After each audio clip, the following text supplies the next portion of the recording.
안녕하십니까? 러빙타임 새벽을 여는 예수묵상 시간입니다. 오늘의 예수묵상 범위는 창세기 1장 9절로 19절까지의 말씀입니다. 오늘도 이 말씀 속에서 하루를 살아가는 데 필요한 영적인 힘을 얻게 되기를 간절히 소원합니다. 먼저 본문 말씀을 읽도록 하겠습니다. 하나님이 이르시되 천하의 물이 한 곳으로 모이고 묻이 드러나라 하시니 그대로 되니라. 하나님이 묻을 땅이라 부르시고 모인 물을 바다라 부르시니 하나님이 보시기에 좋았더라. 하나님이 이르시되 땅은 풀과 씨 맺는 채소와 각기 종류대로 씨 가진 열매 맺는 나무를 내라 하시니 그대로 되어 땅이 풀과 각기 종류대로 씨 맺는 채소와 각기 종류대로 씨 가진 열매 맺는 나무를 내니 하나님이 보시기에 좋았더라. 저녁이 되고 아침이 되니 이는 셋째 날이니라. 하나님이 이르시되 하늘의 궁창에 광명체들이 있어 낮과 밤을 나뉘게 하고 그것들로 징조와 계절과 날과 해를 이루게 하라. 또 광명체들이 하늘의 궁창에 있어 땅을 비추라 하시니 그대로 되니라.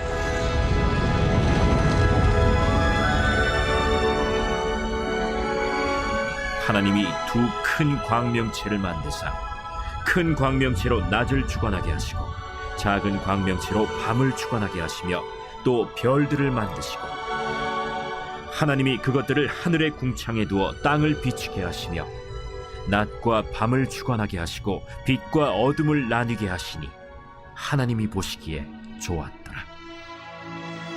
저녁이 되고 아침이 되니 이는 넷째 날이니라. 말씀 줄거리입니다. 하나님은 셋째 날에 천하의 물을 한 곳으로 모으시고 묻이 드러나게 하셨습니다. 그리고 그 묻을 땅이라 모인 물을 바다라 부르십니다. 그리고 땅은 채소와 나무 등 각종 식물을 내라 라고 하십니다. 그리고 넷째 날에는 궁창에 광명체를 두어 낮과 밤을 나누시고 징조와 계절과 날과 해를 이루게 하십니다. 그리고 큰 광명체로는 낮을, 작은 광명체로는 밤을 주관하게 하십니다. 하나님께서는 창조의 첫째 날 빛이 있으라 하시고 빛과 어둠을 나누사 빛을 낮이라 어둠을 밤이라 칭하셨습니다. 그리고 창조의 둘째 날은 궁창을 만드신 뒤 궁창 위의 물과 궁창 아래의 물로 나누셨습니다. 그리고 오늘 본문 말씀 창조의 셋째 날에는 물을 한 곳으로 모으시고 묻이 드러나게 하셨으며 그 묻을 땅이라 칭하시고 모인 물을 바다라 칭하셨습니다. 그리고 하나님께서는 그 땅에 풀과 씨 맺는 채소와 각기 종류대로 씨 가진 열매 맺는 과목을 내라고 하셨습니다. 여기까지의 하나님의 창조의 과정을 살펴보면 하나님께서는 그 존재를 만드시고 나누시며 칭하시는 일들로 이 창조의 사업을 진행하셨음을 보게 됩니다. 그리고 먼저 그 존재를 만드시는 과정을 살펴보면 그 존재, 곧 물질을 만드시는 재료가 곧 하나님의 말씀인 것을 보게 됩니다. 그리고 그 하나님의 말씀은 하나님의 입으로 나오는 명령을 통해 세상에 전달됩니다. 그리고 하나님의 입으로 나오는 그 말씀은 어디로부터 나오느냐? 바로 하나님의 마음, 곧 그분의 뜻으로부터 나오는 것입니다. 창조의 첫째 날 하나님께서 빛이 있으라 하실 때를 곰곰이 생각하면 하나님은 그 빛을 창조하시기 전부터 그 빛에 대한 뜻을 가지고 계신 것을 보게 됩니다. 왜냐하면 하나님께서 빛이 있으라 하신 명령은 빛이 생성되기 이전에 하나님의 입으로 나온 말씀이기 때문입니다. 즉, 하나님은 빛의 존재 전에 이미 빛이라고 말씀하신 것입니다. 그리고 모든 창조의 과정을 살펴보면 하나님께서 그 일이 이루어지기 전에 이미 가라사대라고 말씀하신 것을 보게 됩니다. 즉, 하나님께서는 모든 창조의 과정을 당신의 뜻 안에서 이루신 것입니다.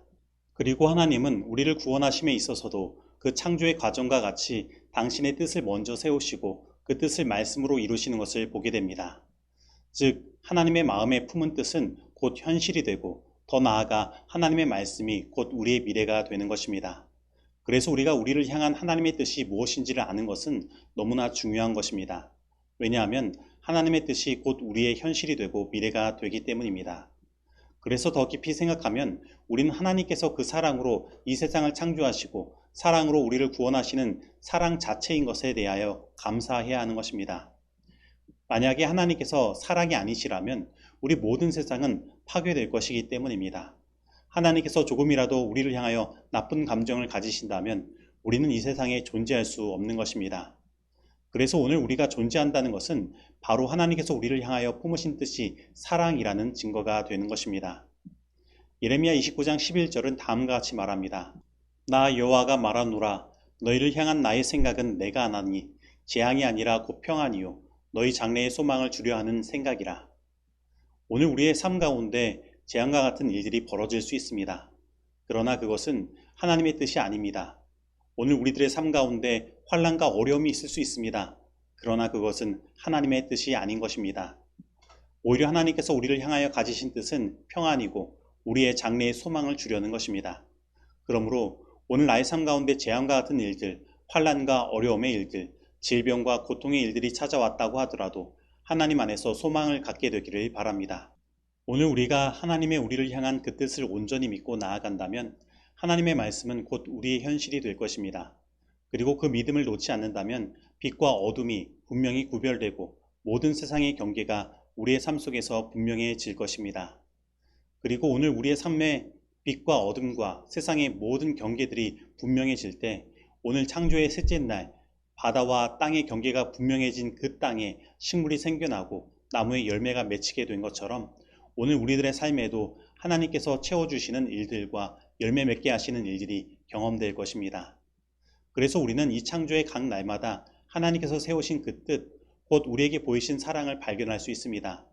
그럼 오늘 본문 말씀 창조의 셋째 날과 넷째 날에 하나님께서 품으신 그 사랑의 뜻은 무엇일까요? 먼저 하나님은 셋째 날에 우리 사람이 거할 땅을 마련하시고 우리 사람이 먹을 식물을 준비하신 것을 보게 됩니다. 그런데 하나님께서는 그 식물들을 그 종류대로 만드신 것입니다. 만약에 하나님께서 이 세상에 한 가지의 식물과 한 가지의 과실만을 만드셨다면 오늘 우리들의 삶은 그 한 가지 음식을 먹느라고 참으로 질리는 인생을 살게 되었을 것입니다. 그래서 오늘 우리는 우리들의 입의 행복을 위해서 그리고 우리에게 영양이 충분히 공급되게 하시기 위해서 이 모든 식물과 과실들을 각기 종류대로 내신 하나님의 모습 가운데서 우리의 어머니가 그 자녀들을 위해 맛있고 영양가 있는 음식을 만드시는 그 사랑의 모습을 발견할 수 있는 것입니다. 제가 군대에 갔을 때 제가 휴가 나온다고 하면 제가 오기도 전에 미리부터 어머니는 가장 먼저 저에게 먹이실 음식을 준비하셨습니다. 그래서 저는 하나님께서 창조하실 때에도 세상의 모든 경계를 분명히 하신 후 그 생겨난 공간에 그 어떠한 것도 만드시기 전에 우리를 위하여 식물을 마련하신 하나님의 마음이 바로 이러한 어머니의 사랑의 마음이 아니셨을까 하는 생각을 하게 됩니다. 그리고 창조의 넷째 날 하나님께서는 두 큰 광명 곧 태양과 달을 만드시고 별들을 이 땅에서 볼 수 있도록 하신 것을 보게 됩니다. 그리고 하나님께서는 그 두 큰 광명 중에 큰 하나는 낮을 주관하게 하시고 작은 광명으로 밤을 주관하게 하신 것입니다. 그리고 넷째 날의 창조를 통해 이 지구에는 징조와 사시와 일자와 연한이 이루어지게 된 것입니다. 그러면 이 징조와 사시와 일자와 연한은 어떻게 이루어지는 것입니까? 그것은 바로 이 천체들이 온 우주의 질서 가운데서 운행될 때 이루어지는 것입니다.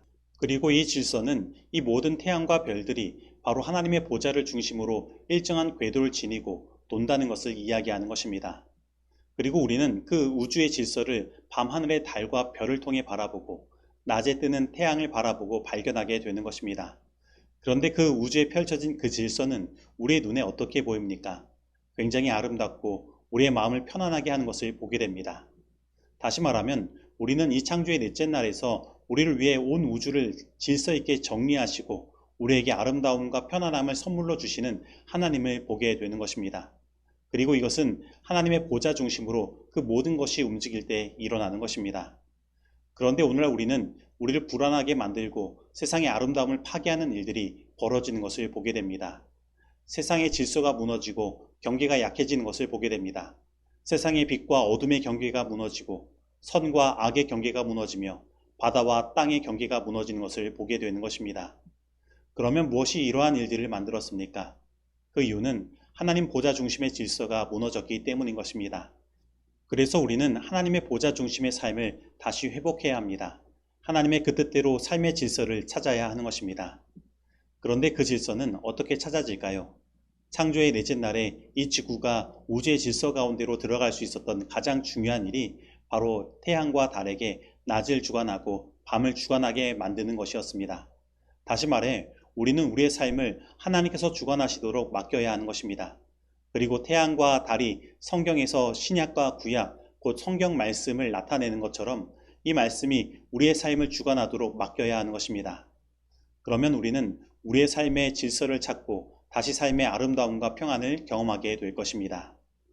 예수께서는 내게 오히려 한 가지 부족한 것이 있으니 내가 온전하고자 할진대 가서 내 소유를 팔아 가난한 자들을 주라. 그리하면 하늘에서 보화가 내게 있으리라. 그리고 와서 나를 쫓으라고 말씀하셨다. 그리스도께서는 관원의 마음을 읽으셨다. 그에게는 부족한 것이 한 가지밖에 없었지만 그것은 대단히 중요한 요소였다. 그는 심령 속에 하나님의 사랑을 필요로 하였다. 이 부족은 보충되지 않으면 그에게 치명적이 될 것이었는데 이는 그의 온 성질이 부패하게 될 것이기 때문이었다. 방종으로 말미암아 이기심은 더욱 굳어진다.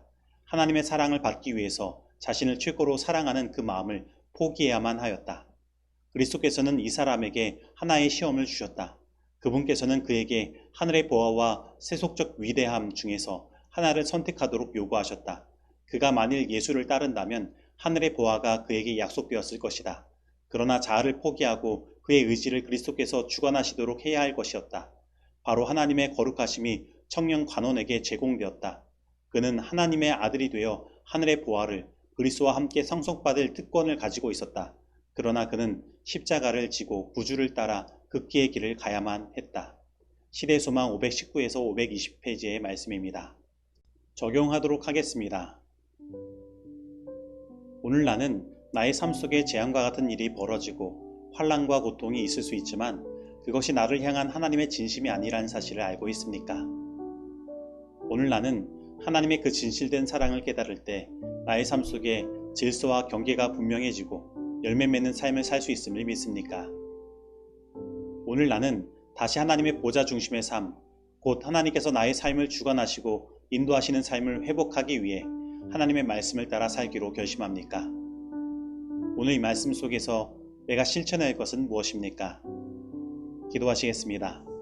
하나님 아버지, 오늘 하나님의 창조의 역사를 통해 우리를 향한 하나님의 뜻이 사랑인 것을 깨닫게 하시고 우리의 삶의 질서가 잡히고 선과 악의 경계가 분명해지며 우리의 삶이 열매 맺는 삶이 될 수 있도록 우리를 인도하시니 감사드립니다. 혹 그동안 우리의 삶 속에 찾아온 재앙과 같은 일들 때문에 하나님을 오해하고 있었다면, 그래서 우리의 성질이 부패하게 되었다면 이 시간 다시 주님의 사랑으로 우리를 감싸 안아주시고 나의 자아를 포기하고 오직 나를 예수님께서 다스리시도록 나를 완전히 내어 맡길 수 있도록 인도하여 주시옵소서. 그래서 우리 인생에 밤이 찾아왔을 때에도 하늘의 별들이 아름답게 빛나는 것처럼, 그리고 그것을 바라보는 우리의 마음이 평안을 얻게 되는 것처럼 우리 인생이 하나님의 주관하심을 따라 아름답고 평안하게 될 수 있도록 하여 주시옵소서. 예수님의 이름으로 기도드립니다. 아멘.